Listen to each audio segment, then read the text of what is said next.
I read some comments where one beautiful soul here, she's looking for someone that she would like to have a connection with like that. And I can tell you that these type of connections are great to have. They're incredible to have. And there are some of these that the experiences are so high that just being in the presence of each other brings ecstasy and joy. Those are the cool relationships. There's no need. There's just love and compatibility and joy that you found another individual at the level you see.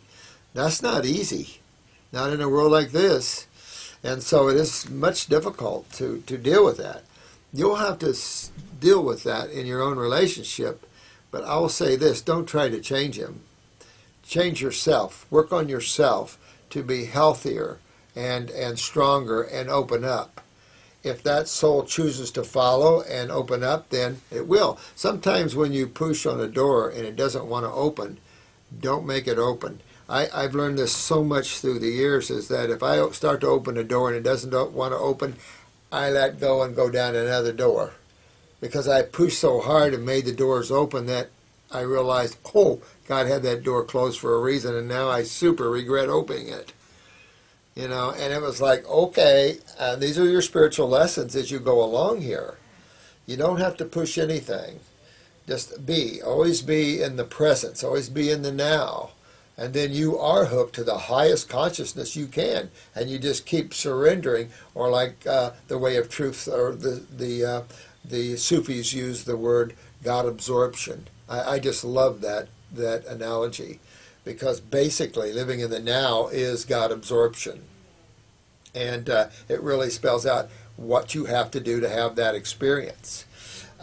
When you're in creation, it's nice to have a partner, but you have to always retain your individuality.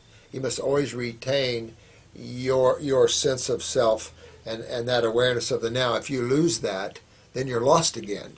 And then you lose your spirituality, and oftentimes you'll lose your health because you'll start eating to make everything compatible. And I'm a victim of that. So I can just say that in an early on relationship, definitely if you need to go, then, and that's what happened in my second marriage. My wife at the time and I said, we're just not growing together. We love each other, but we're not growing together. And so we just hugged and mutually went our own ways. And that's how it should be done. You can't force another individual to grow to your level or vice versa. And so you wouldn't want it imposed on you. If your boyfriend wants to eat meat and go down that road, go ahead. Who cares? Same with you. You must grow spiritually as you will. There was something else that someone asked me, and I was going to bring this up on this spiritual side here. And, it was something else, but someone asked me, how did God know? This is cool. It said, I have one question. How did God get fruits to taste so good? It put its essence in it. When you're eating a fruit, you're eating God. It put its essence in it. Good question. Someone also asked me about prayer, and this is a good time to enter that, about praying, and if you should pray, but if you pray, are you that old song, shall I petition the Lord with prayer? And I think the problem is that most individuals don't recognize who they are, and so they seem like they have to separate. When you're down in these worlds, and I just use that analogy down, but when we're into these very coarse worlds, it seems like there's separations. There's the Einstein distance between 2 points and stuff. In reality, there's nothing but the present moment, and everything is all in the now. Hard to conceive unless you expand yourself to those levels. But the mind can't comprehend the infinite because it's a finite instrument. It's a finite body or tool that you use at mental and emotional and physical levels. But for me, I like to live in God all the time. I like to be God absorbed every moment. Even when I'm talking to you, I bask in the allness, because if I don't, I lose. If I take myself out of the now and pull myself into creation, and I get emotional about something or mental about something. That's what I mean about pulling yourself into creation. When you use your mind and your emotions, you have to learn to use them from a distance, not be into them, because you'll get lost like watching a really good movie, and you forget that you're the observer only of the movie. You're not the movie. And that's what's happened here. We forget we're not this drama, but we think we are. We get lost in it. And so I think prayer, meditation, I like the word contemplation. I really think that it's a process of observation and listening. I think this idea of asking for something is ridiculous. I've caught myself through the years doing that a lot, you know. But in reality, I realized, who am I really talking to? Yourself. You know, and it's like you're the one that either blocks or opens up and allows to manifest that which you wish. And people don't realize how much power they have to do that. But look at your lives, each one of your lives now. You've created everything that's in them. Everything that you have right now, you've created. And you can create whatever you want. That's the idea of creation. You got the ability to think, to plan, to expand, to image anything that's out there. And then make it happen emotionally. You can do that. The question is, at a certain point, and you've done that for lifetimes after lifetimes, soul wants to go home. And basically, soul wants to waken up and stop playing the game. And some spiritual giants call it rest points in eternity. I don't know. It's enough to say that there's times where it's good to be outside of creation and get away from the tremendous drama involved in it, the tremendous energetic drain of creation, if you will. But always live in the present moment and become the observer. Observation, where you're observing life going on in its processes and you're not involved mentally and emotionally, is true prayer, is true meditation, is true contemplation. That is where you then become the infinite. When you're trying to move from one point to another, it's fun to out-of-body travel. It's fun to visit all these spiritual cities. But at the same time, after a while, if you're the seeker of truth, you realize that who's the traveler here? It's all about the traveler, which is you. You know, Phoebe Quantz, I had a cat named Phoebe once, but Phoebe Quantz, tremendous master, always has lectures going on in this one spiritual city. And you can go to this temple. It's on the causal world. At least I think it is, because every time I visit it, I don't know what world I'm in. But I remember one day he came in and sat down, and there was a bunch of us individuals in this classroom in this spiritual temple, beautiful temple of light. And he just sat there, and sat there. And we all sat there, and sat there. And just waiting for something to come out of his mouth, and he just sat there and then got up and walked off.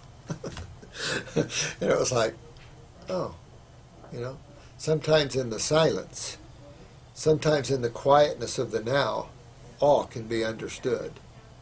So that is my message for this tape on spirituality, and you all have fun and connect to yourselves. Spend time alone. Go deep within yourself. Find where you can be totally alone. Get away from the outer works and spend time within. And it's an incredible journey there. And Monica, don't try to make him become your slave in a way. You free yourself and you keep going. You're a good gal. And you be all you can be. And then if your relationships, if you want to stay and deal with that, you'll have to accept the fact that he cannot change. that he'll change as he needs to change, and you're the one that needs to take care of yourself and be strong within yourself, because as I read, you're a beautiful soul. So stay strong within yourself, and don't need anybody to change, because you only have yourself. Thank you. Bye-bye now.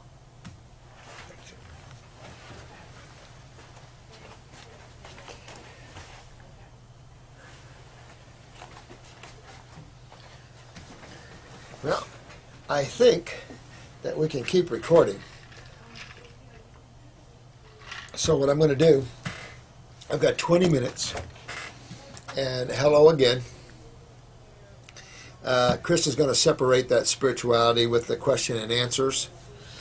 So I'm going to go down that line here as much as I can. I got a lot of them here to catch up with, but that's cool. I'm not complaining. I love them. It helps me to create a good archive, and it helps me to cover a lot of subjects that I keep seeing new subjects that I think is important that you bring up. But I also see the fact that you guys are really getting it. I just love this. The gentleman that sent me the eyes, that wants me to read the eyes, I'll tell you what I'm going to do. It'll be impossible for me to read everybody's eyes. So what I'm going to do is just go over what I see. This is this gentleman's eyes. I don't know if you can see that good. I don't know if I need to be closer to you or further away. I don't have anybody here to help me. But I'll show you what you can see in just looking at eyes. I was talking to an individual yesterday, and really, iridology is such an incredible help to a practitioner in terms of being able to connect more to what we're talking about. Without iridology, I think I would not have developed the awareness that I have about health and the kidneys and all this. If I hadn't been able to observe thousands and thousands and thousands of eyes, and Dr. Jensen, of course, tens of thousands of eyes. So it's just a great science. It's simple. I will get into this with you. We're going to offer up some type of deal for you if you want to have an ophthalmologist or someone take a picture of your eyes. This is Tim, your composer, Tim Beek. That's your sidebar. I'll read them, but I'm going to have to charge something to go over the eyes. It is a bit of work, and I'm only one guy. So, but they're great to have. So this is your right eye and left eye. I'm going to go over this. So Tim, here we go. This is what I see in your eye. I see a right kidney weakness big time. You want to take care of this right kidney. The adrenal gland on top is more subacute to chronic. With that, you pick up your lower back here. Here's at least L4, L5, a little bit higher as well. A lot of congestion up in the throat and neck area with minor throat and upper C-spine weakness. Here's a big, what I would call, maybe tonsil, but real close to the parathyroid gland. Remember, the parathyroid is calcium utilization. You definitely have interstitial lymphatic constipation in your GI tract wall. That's the ring around the gut there. These are not real clear colors, but it looks like you have orange or yellow in the middle here around your pupil. That could be sulfur. The coloration is not good enough for me to tell.